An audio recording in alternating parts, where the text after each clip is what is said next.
Santosh देशमुखांना मारहाणीवेळी WhatsApp ग्रुपवर call केल्याचं समोर. वाढदिवशी मारहाण झाल्याचा बदला घेण्यासाठी प्रतीक घुलेंचं कृत्य.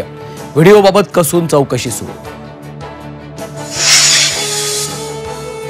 संतोष देशमुख हत्येतील आरोपी विष्णू चाटेनं मोबाईल नाशिकमध्ये फेकल्याची माहिती. तपास यंत्रणांना अद्याप मोबाईल सापडेना. चाटेनं कराडला याच फोनवरनं फोन केल्याचा संशय. मोठ्या गित्ते घरातून मुलींना उचलून नेऊन फेकतो. अंजली दमानी यांचा खळबळजनक दावा. परळीतल्या वाल्मिकच्या दहशतीचा नवा कारनामा. शरद पवारांचं दगा फटक्याचं राजकारण. ठाकरेंना जनतेनं घरी बसवलं. अमित शहांचा हल्लाबोल. शिर्डीतल्या महाअधिवेशनातून भाजपच्या नेत्यांकडनं महाविकास आघाडीवर घणाघात. मवियाचा लोकसभेतील प्रचंड विजय त्यांना पचत नसल्यानं सातत्यानं उद्धव ठाकरे पवारांवर टीका.